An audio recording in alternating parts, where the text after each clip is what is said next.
Padilla. Senator Hagerty. Thank you, Chair Klobuchar. Ranking Member Blunt, appreciate you having this hearing.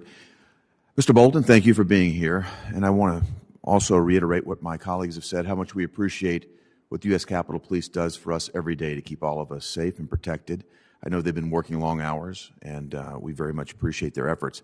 I'd like to start my question with you to highlight the critical role of local, state, and federal law enforcement agencies in the effort that took place all around the region coming together on January the 6th.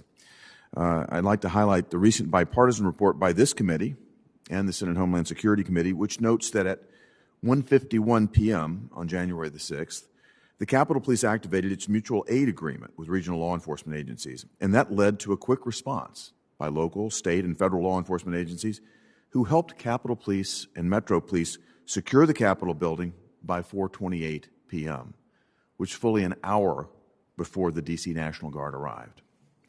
So, Mr. Bolton, I'd like to focus on how we can assure that Capitol Police officers have the leadership, the training, and the tools that they deserve. Your recent interview identified intelligence-related deficiencies in the department's organizational structure, the department's training, its professional standards, its internal controls, and the collection and dissemination of information, as well as a failure with intelligence evaluations in connection with January the 6th. These intelligence shortcomings were known before January 6th, in fact, identified in 2 previous IG reports. Similarly, the Bipartisan Rules and Homeland Security report found that, quote, important intelligence information received by internal U.S. Capitol Police components was not appropriately shared among USCP's distinct intelligence-related components. So I'd like to ask you, Mr. Bolton, is it accurate that you found numerous Capitol Police intelligence-related shortcomings ahead of January 6th, at least one of which has been raised in previous IG reports? That would be correct, sir. Yes, sir. Thank you.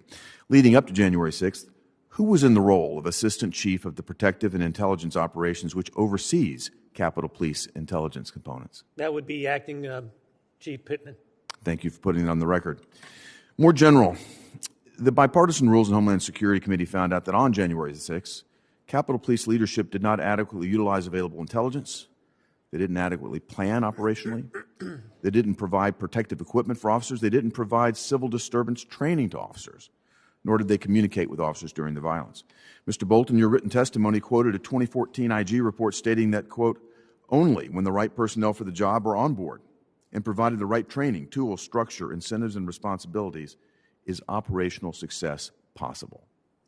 So my next question, Mr. Bolton, do you believe that Capitol Police officers were given the training, the tools, the structure, the incentives, and the responsibilities they needed to succeed operationally on January the 6th?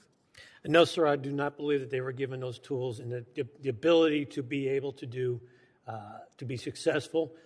Some of the officers that I have spoken to, just briefly, one made a comment to me, it's not so much that we had a fight with one hand behind our back, but at times they felt like both hands were tied behind their back.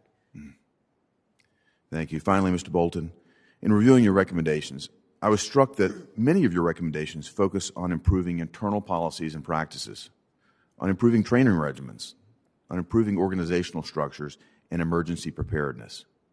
Is it your view that addressing these management issues that you've identified would go a long way toward remedying the issues that came up on January the 6th? Yes, sir. If you establish repeatable business practices in doing what we need to do, complete our mission, you are going to be successful. You concluded in your written testimony by stating that, quote, it is our duty to honor those officers who have given their lives, but also ensuring the safety of all those working and visiting the Capitol complex by making hard changes within the department. I think that's very well said. And I agree that we owe it to our Capitol Police officers who put their lives on the line every day to make the changes necessary to protect them, to give them the equipment, the resources necessary for them to succeed in their job. Thank you, Mr. Bolton. Thank you, sir.